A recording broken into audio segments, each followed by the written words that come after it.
Brazil থেকে গরুর মাংস আসতেছে হালাল সিল দেওয়া, ইন্ডিয়ার হালাল গরুর মাংস খাচ্ছে তারা। সকল ভালো পণ্যই হালাল না, সকল হালাল পণ্যই ভালো পণ্য। 7.7 ট্রিলিয়ন হালালের মার্কেট আসতেছে। আমন্ত্রণ জানাচ্ছি এক্স সিরামিক্স প্রেজেন্স আজকের আলাপে। আমাদের সঙ্গে আজকে আছেন বিএসটিআই এর উপপরিচালক হালাল সার্টিফিকেশনের S M Abu Sayeed. Sir, আপনাকে আমন্ত্রণ জানাচ্ছি আমাদের আজকের অনুষ্ঠানে। ধন্যবাদ আপনাকে আমাকে কথা বলার সুযোগ করে দেওয়ার জন্য।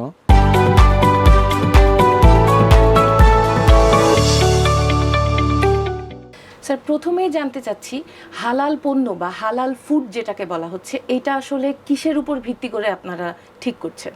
হালাল পণ্য বা হালাল ফুড বলতে বোঝায়, হালাল পণ্য বলতে বোঝায় যে আল্লাহ সুবহানাহু ওয়া তাআলা যে ইসলামী বিধি বিধান নিয়ম মেনে যে পণ্য যে সেবা আমাদেরকে গ্রহণ করার জন্য বলেছেন, সেটাই হালাল পণ্য এবং হালাল সেবা।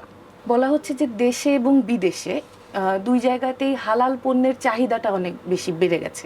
এটা কি মানে ইদানিং কালের জন্য বেড়েছে, নাকি এটা সবসময়ই ছিল কিন্তু এখন এটা নিয়ে অনেক বেশি কথা হচ্ছে, এবং কেন এই হালাল পণ্যের চাহিদাটা বাড়ছে বলে মনে করছেন? হালাল পণ্যর জন্য গোটা বিশ্বে কোনো হালাল মান ছিল না। আপনারা জানেন যে ওআইসি ভুক্ত 57টি দেশ আছে, এর মধ্যে 46 গোটা বিশ্বে 46টা দেশ মিলে ওআইসি স্মিক স্ট্যান্ডার্ড করেছে, হালাল স্ট্যান্ডার্ড নামে পরিচিত। ও ওআইসি স্মিকের বিএসটিআই সদস্য এবং তার ফোকাল পয়েন্ট। এবং ওআইসি স্মিকের যে আন্তর্জাতিক হালাল স্ট্যান্ডার্ডগুলো আছে, বিএসটিআই ইতিমধ্যে বিডিএস ওআইসি স্মিকের 16টি হালাল স্ট্যান্ডার্ড হারমোনাইজ করেছে এবং 3টি হালাল গাইডলাইন করেছে কসমেটিকের জন্য। মোট আমাদের 19টি হালাল স্ট্যান্ডার্ড আমরা তৈরি করতে পেরেছি। ওআইসি হচ্ছে ওনাদের সদস্য, মানে আমাদের যেটা বিএসটিআই ওনাদের সদস্য, এবং আপনারা যেটাকে হালাল বলছেন সেটা আসলে হালাল পণ্য হিসেবে ওয়ার্ল্ড ওয়াইড কি এটা স্বীকৃতি পাওয়ার মতন? ওআইসি বলতে বোঝায় the Islamic Organisation of Cooperation. মুসলিম দেশ আমরা যে আছি, আমাদের একটা ওআইসি আছে, সংগঠন আছে, বাংলাদেশ তার অন্যতম সদস্য। এই ওআইসি স্মিক মিলে আন্তর্জাতিকভাবে এই মুসলিম কান্ট্রির সকল যে স্ট্যান্ডার্ডাইজেশন বডিগুলি আছে, অর্গানাইজেশনগুলি আছে, তারা একত্রিত হয়ে হালাল স্ট্যান্ডার্ড, ওআইসি স্মিকের আন্তর্জাতিক হালাল স্ট্যান্ডার্ড তৈরি করা হয়েছে। এখানে পণ্য আছে ওআইসি স্মিক 1 যেটা হালাল ফুড, যেটা আমরা বিডিএস ওআইসি স্মিক 1 করেছি। বিডিএস ওআইসি স্মিক 2 এটা সার্টিফিকেশন বডির জন্য। বিডিএস ওআইসি স্মিক 3 এটা কনফার্মেটি অ্যাসেসমেন্টের জন্য। বিডিএস ওআইসি 4 কসমেটিকের জন্য। এইভাবে স্ট্যান্ডার্ডগুলি আমরা তৈরি করেছি। এই স্ট্যান্ডার্ডগুলি ইতিপূর্বে ছিল না বিশ্বে। ওআইসি স্মিক স্ট্যান্ডার্ড করার পরে আস্তে আস্তে মুসলিম দেশগুলো ধীরে ধীরে এই হালাল পণ্যর দিকে আসার পরে এখন আন্তর্জাতিক বাজারে হালাল পণ্যর মুসলিম সহ নন মুসলিম দেশেও অনেক অধিক পরিমাণে বেড়ে গেছে। আপনি সৌদি আরবে যখন যাবেন তখন দেখবেন যে ব্রাজিল থেকে গরুর মাংস আসতেছে হালাল সিল দেওয়া। এবং আমাদের যারা ভাইরা যখন হজ করতে মক্কায় যাচ্ছে তখন দেখবেন ইন্ডিয়ার হালাল গরুর মাংস খাচ্ছে তারা। আন্তর্জাতিক এই হালাল স্ট্যান্ডার্ড তৈরি হওয়ার পরের থেকেই গোটা বিশ্বে হালাল পণ্যর চাহিদা বেড়ে গেছে এবং হালাল পণ্য তৈরি হচ্ছে। মুসলিম সহ নন মুসলিম দেশগুলো হালাল পণ্যর দিকে তারা ঢুকছে। সকল ভালো পণ্যই হালাল না, কিন্তু আপনি যখন দেখেন যে সকল হালাল পণ্যই ভালো পণ্য, যে কারণে হালাল পণ্যর দিকে মুসলিম সহ নন মুসলিমও চাহিদা করছে এবং এর বৃদ্ধি পাচ্ছে ধীরে ধীরে। আমার জানা মতে আগামী 2025 সালে 7.7 ট্রিলিয়ন হালালের মার্কেট আসতেছে, এই ডিসেম্বরের মধ্যেই হয়ে যাবে। ইতিপূর্বে আপনি জানেন যে 22, 23, 24 পর্যন্ত $59 বিলিয়ন হালাল মার্কেট ছিল। বাংলাদেশ গত 24 সালেও 900 কোটি টাকার হালাল পণ্য রপ্তানি করেছে। হালাল পণ্য যখন তৈরি করা হয় তখন জিএমপি, জিএসপি, এইচএসসিসিপি মেনে করা হয়। GMP means good manufacturing practice, তারপরে HACCP Hazard analysis, critical control point, good manufacturing practice, এগুলো মানিয়ে চলা হয়। নন মুসলিম যারা, তারা জানতেছে যে ওআইসি স্মিক স্ট্যান্ডার্ড, হালাল স্ট্যান্ডার্ড, এখানে টেকনিক্যাল পার্টগুলো দেখা হয়। যখন কোন খাদ্য তৈরি করা হয় তখন এর কেমিক্যালস অ্যানালাইসিস করা হয়, কেমিক্যালগুলো দেখা হয় এবং মাইক্রোবায়োলজিক্যাল পার্টটা দেখা হয়। এরপরে উপরন্ত দেখা হয় শরিয়া ভিত্তিক। তখন তাদের নলেজে আছে যে তারা তো শুধু মাইক্রোবায়োলজিক্যাল এবং ফিজিক্যাল এবং অন্যান্য হ্যাজার্ডগুলো দেখে তৈরি করে, বাট অতিরিক্ত আমরা তৈরি করি শরিয়া ভিত্তিক। শরীরের ঘাম লাগছে কিনা, এখানে অ্যালকোহল আছে কিনা, এই খাবারগুলো হালাল হয় না, তারা এটা জানে।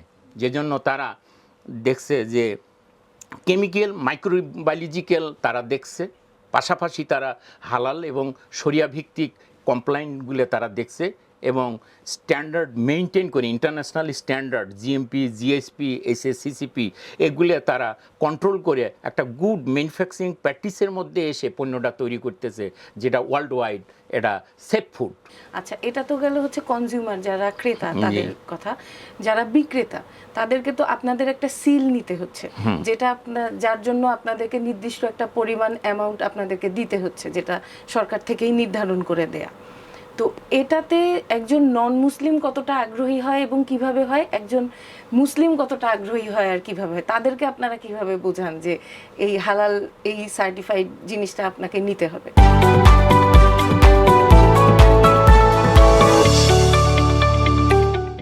বিএসটিআই যে 299টা পণ্য আছে, এটা বাধ্যতামূলক, ম্যান্ডেটরি। এই 215টা পণ্যর মধ্যে কৃষিখাদ্য পণ্য আছে, জুট, টেক্সটাইল আছে, ইলেকট্রনিক্স আছে, কেমিক্যালস আছে, টোটাল মিলে 299টা পণ্য বাধ্যতামূলক। এই 299টা পণ্য আপনি যদি বিএসটিআই লাইসেন্স পরীক্ষা করে লাইসেন্স না নিয়ে বিক্রয় বিতরণ করেন, তাহলে বিএসটিআই তার আইন অনুযায়ী আপনাকে জেল, জরিমানা করতে পারে। হালাল ফুড গণপ্রজাতন্ত্র কিন্তু বাংলাদেশ সরকার এটা বাধ্যতামূলক করে নাই। আপনি ইচ্ছে করলে নিতে পারেন, না হলে না নিতে পারেন। গভর্নমেন্ট কর্তৃক আমাদের হালাল যে বিধিমালা করছে 2021 সালে, এই বিধিমালাতে এই হালাল বিধিমালায় বিএসটিআই যে বিধিমালা আছে, সেখানে হালাল যে পার্টটা আছে সেখানে একদম লেখা আছে যে আপনার আবেদন ফ্রি, কোনো দরখাস্ত করার জন্য আবেদন লাগে না। ক্ষুদ্র প্রতিষ্ঠানের জন্য বাৎসরিক 1000 টাকা ফি, মধ্য কোনো প্রতিষ্ঠান হলে পরে 3000 টাকা, সর্ববৃহৎ আপনি যদি 100-200 কোটি টাকারও ব্যবসা করেন, বিএসটিকে হালাল লাইসেন্সের জন্য ফি দিতে হবে মাত্র 5000 টাকা। একজন ব্যবসায়ীকে তার ব্যবসাটার মধ্যে হালাল পণ্যের এই সার্টিফিকেটটা বা এই ছাড়পত্রটা নিতে তাকে আসলে কি কি করতে হবে? প্রথমে তাকে হালাল কমপ্লায়েন্সটা রেডি করতে হবে। যে পণ্যটা করবে, যে ফ্যাক্টরিটা করবে, যেখানে হালাল পণ্য তৈরি করবে, সেখানে কোনো নন হালাল পণ্য তৈরি করা যাবে না। সে যে উৎস থেকে যে কাঁচামালগুলি আনবে, সেগুলো যদি কোনো কেমিক্যাল হয়, প্লান্ট থেকে আসে, সেগুলো যদি কোনো ফ্রোজেন মাংস হয়ে থাকে, বিভিন্ন ধরনের যে পণ্যগুলো কাঁচামাল সে আনে, সেগুলো সোর্স সেই প্রতিষ্ঠানই যদি হালাল নিয়ে থাকে, তাহলে আর তার সেটা নিয়ে কোনো চিন্তা নাই। সে যে সোর্স থেকে আনতেছে সে সোর্সটা হালাল। আর সে আনার পর সে নিজে যেগুলো তৈরি করতেছে, তৈরির পাশাপাশি দেখা যাচ্ছে যে কিছু পণ্য সে সোর্সে XYZ এর কাছ থেকে আমদানি অথবা লোকাল যাদের কাছে সংগ্রহ করতেছে, তারা হালাল লাইসেন্স নিছে। ওই কপিটা আমাদের দিলে, দেওয়ার পরে এর ট্রেসঅ্যাবিলিটি দেখি, এর সত্যতা যাচাই করি, যাচাই করার পর দেখি যে না, তার হালাল সঠিক, এটা নিয়ে আমরা তখন আর কথা বলিনি, তার সোর্স ঠিক আছে। এবং ওই ফিনিশ প্রোডাক্টটা নিয়ে এসে আমাদের ল্যাবরেটরি, নিজস্ব ল্যাবরেটরি, হালাল ল্যাবরেটরিতে দেই। আমরা হালাল ল্যাবরেটরিতে দিয়ে পোর্সাইন ডেরিভেটিভ টেস্ট করি যে এখানে নন হালাল কিছু আছে কি না। যদি নন হালাল কিছু না থেকে থাকে, সেটা যদি হালাল হয়ে পজিটিভ হয়ে যায়, তখন তাকে আমরা লাইসেন্স দিই। আর নন হালাল হলে তাকে বলে দিই যে তোমার এটা হালাল না, তোমাকে আমরা লাইসেন্স দিতে পারবো না। 15 সদস্য কমিটি, ইম্পার্শিয়াল কমিটি আছে। সেই কমিটিতে সকল বিষয় পরীক্ষার প্রতিবেদন এবং আমরা যে কারখানায় যাই ওটার ভিডিও নিয়ে আসি, ছবি নিয়ে আসি, নিয়ে এসে প্রেজেন্টেশন দেয়, ওই কমিটি সিদ্ধান্ত দেয় যে হ্যাঁ হালাল দেওয়া যাবে, তখন সিদ্ধান্ত হয় সে হালাল পাবে। এইভাবে আমরা দিয়ে থাকি। মানে আমি আবেদন করলাম, মানে একজন ব্যবসায়ী আবেদন করলেন, উনি ছাড়পত্র পর্যন্ত পৌঁছালেন। এই যে ছাড়পত্র পাওয়াটা, অনেকেই বলে যে এটার মধ্যে একটু মানে টাকা ছাড়া ছাড়পত্র পাওয়া যায় না, বা এই ধরনের একটা কথা আছে আর কি। তো এইটা আসলে আপনি কিভাবে ব্যাখ্যা করবেন? আমি হালালের দায়িত্ব নিছি, আমি প্রথম হালালের দায়িত্বে কাজ করতেছি।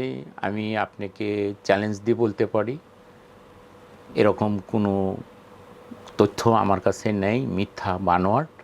এবং আপনাকে আমি চ্যালেঞ্জ দিয়ে এটা বলতে পারি, হালালের এখানে আবেদনই ফি নাই। দরখাস্ত আপনি করবেন, আবেদন ফি নাই। আপনার দরখাস্ত ১,০০০ টাকা দিয়ে হালাল পাবেন, তা আপনার কাছে কি সে অবৈধ আচরণ করবে, দুর্নীতির আশ্রয় নেবে, আমাকে এটা বলেন। মানুষ কি বোকা? তখন সে আরও নিরুৎসাহিত হবে। টাকা দিয়ে কি কেউ হালাল নিতে আসবে? আপনার কি মনে হয় বলেন?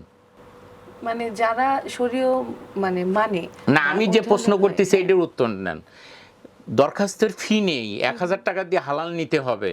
তাকে যদি অতিরিক্ত ঘুষ দুর্নীতির আশ্রয় নিয়ে টাকা দিয়ে লাইসেন্স দিতে হয়, এটা বাধ্যতামূলক না, তখন কি সে আসবে? না, তখন তো কেউ নিবে না। তাহলে আমরা মানুষকে কিভাবে লাইসেন্স দিচ্ছি নিয়ে এসে? তাহলে কিভাবে দিচ্ছেন আপনারা?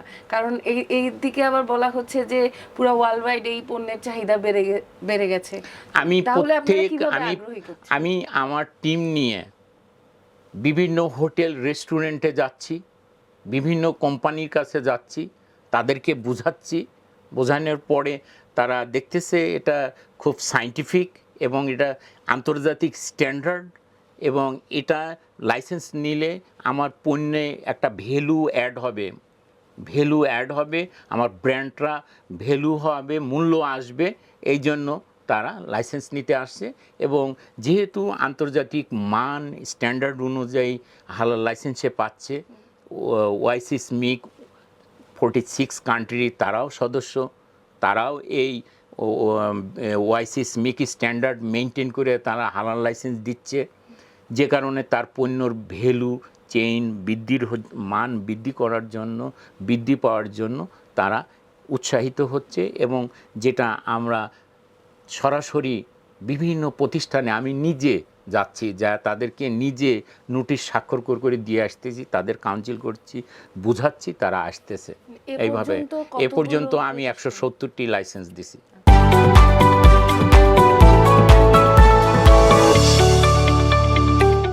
এ পর্যন্ত যেই কোম্পানিগুলোকে আপনি দিয়েছেন, তো তাদের বিষয়গুলো, হালালের বিষয়গুলো এখনো হালাল আছে কিনা, এটা মনিটরিংটা কিভাবে হচ্ছে?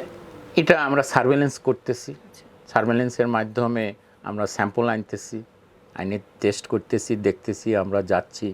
এটা কি নির্দিষ্ট কোনো সময়ে যে ১ মাস পরে আমরা টেস্ট করব বা ৩ মাস পর পর আমরা টেস্ট করব? বছরে অ্যাটলিস্ট ১ থেকে ২ বার আমরা সার্ভেলেন্স করতেছি। মানে যে পণ্যগুলো ফ্যাক্টরিতে আমি যেদিন যাব সে জানবে না, এটাই সার্ভেলেন্স। একদম লোকাল লেভেলে কি এই অভিযানগুলো পরিচালনা করা হয় কি? অবশ্যই প্রতিদিন সার্ভেলেন্স করা হচ্ছে। শুধু হালাল না, বিএসটি সকল পণ্যই সার্ভেলেন্স করা হয়। আচ্ছা, লোগোর যেই ব্যাপারটা, এটা তো অনেক সময় আসল নকলেরও একটা ব্যাপার থাকে, নকলগুলো অনেক সময় চেনা যায়। ধন্যবাদ, আপনি তো সুন্দর মানুষ প্রশ্ন কেন করছেন। হচ্ছে এটা কিভাবে বুঝবে? সাধারণ ক্রেতা যারা, অবশ্যই বুঝবে না কেন? আপনি জেনে থাকবেন যে আমরা ডিজিটাল সার্টিফিকেট দিচ্ছি এখন।